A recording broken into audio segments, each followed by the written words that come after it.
नमस्कार मेरे विद्यार्थियों, आपकी मंगल कामना के साथ और आज उस रात की बात इस पाठ के चौथे भाग के साथ मैं आपकी हिंदी विषय की हिंदी अध्यापिका आपका हिंदी की ई कक्षा में हार्दिक स्वागत करती हूँ।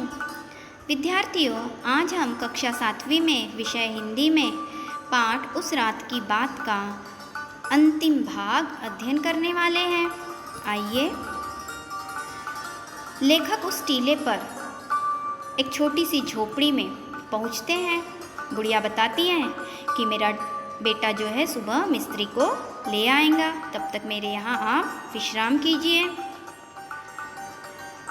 बुढ़िया कहती हैं कि बाजरे की रोटी और बथुए का साग बना है, आइए खाना खा लीजिए। लेखक कहते हैं नहीं नहीं ठीक है, लेकिन बुढ़िया कहती है ऐसे कैसे हो सकता है, हम खाना खाएं और हमारा अतिथि भूखा सोए। बुढ़िया का बेटा लेखक के हाथ धुलवाता है। अब चारों खाना खाने बैठते हैं। खाना खाते हुए लालटेन की रोशनी में बुढ़िया को ध्यान से देखा। खाना खाते हुए लेखक बताते हैं कि लालटेन की रोशनी में मैं बुढ़िया को बड़े गौर से और ध्यान से देखता हूँ। देखते ही मैं सन्न रह गया, बिल्कुल हैरान हो गया। क्यों? यह तो वही बुढ़िया थी जो मदद मांगने मेरे दरवाजे पर आई थी। अरे, यह तो वही बुढ़िया है जो मेरी सहायता के लिए मेरे घर पर मेरे दरवाजे पर आई थी, और उसका यही लड़का अस्पताल में था। मैंने बड़ी मुश्किल से रोटी निगली। जब इस बुढ़िया पर मुसीबत थी, जब यह मेरे दरवाजे पर सहायता के लिए मदद मांगने आई थी, तब मैंने इसको धिक्कार दिया था, इसकी मदद नहीं की थी, और आज उसी के दरवाजे पर मैं मदद मांगने आया हूँ।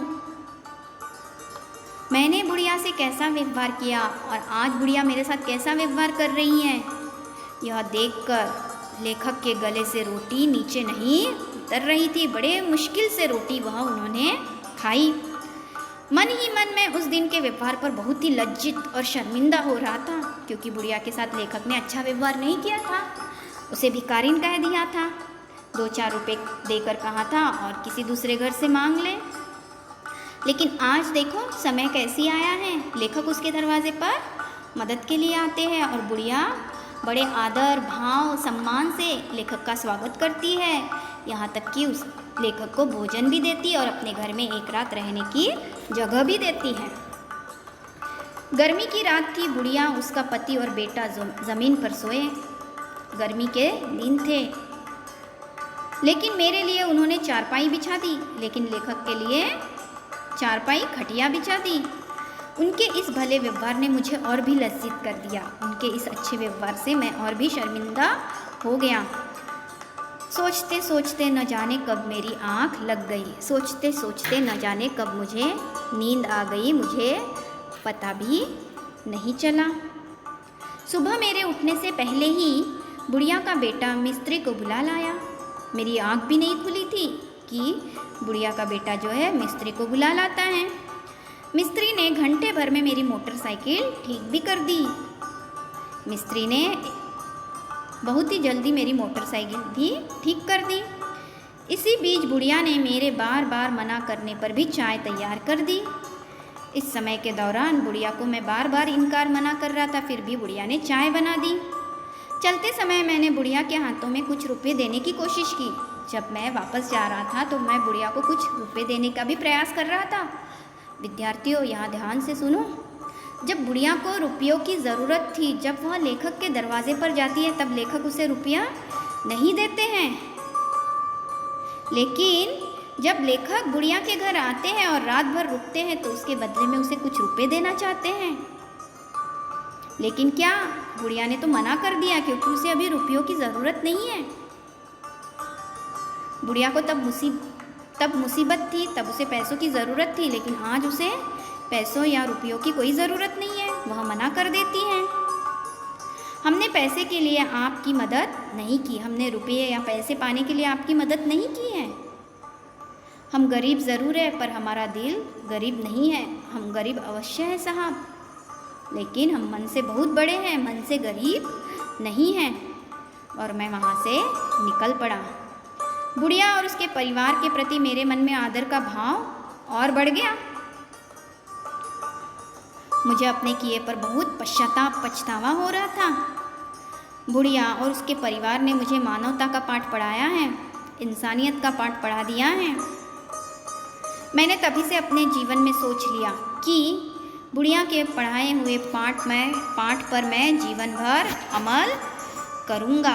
अर्थात बुढ़िया ने लेखक को अच्छा पाठ पढ़ा दिया, मानवता का, मनुष्यता का, इंसानियत का। हाँ, बुढ़िया में हमें अनेक विशेषताएं दिखती है। एक तो वह ममता की मूर्ति है, परोपकारी है, निस्वार्थ भाव से सेवा करती हैं, मदद करती हैं। आशा करती हूँ कि यह आपको पाठ पूरी तरह से अच्छी तरह से समझ में आया। अब जल्दी से अपनी कॉपी और पेन लीजिए। हाँ, गृह पाठ। लेखक को अपने उस दिन के व्यवहार पर शर्मिंदा क्यों होना पड़ा? क्योंकि लेखक को अपने उस दिन के व्यवहार पे शर्मिंदा इसलिए होना पड़ा क्योंकि लेखक ने बुढ़िया की मुसीबत के समय मदद नहीं की थी। और आज जब लेखक पर मुसीबत आई है तो बुढ़िया ने उन्हें भोजन भी दिया, रहने के लिए, एक रात रहने के लिए जगह भी दी, और साथ ही में उनका बेटा मिस्त्री को बुलाकर लाकर उनकी मोटरसाइकिल को भी ठीक करवा दिया। बुढ़िया के घर से लौटते समय लेखक ने क्या प्रण लिया? यही कि बुढ़िया और बुढ़िया के परिवार ने जो मुझे मानवता या मनुष्यता का पाठ पढ़ाया है, उस पाठ पर मैं जीवन भर अमल करूँगा। तीसरे प्रश्न की ओर थोड़ा और विशेष ध्यान देंगे। लेखक को अपने उस दिन के व्यवहार पर शर्मिंदा क्यों होना पड़ा?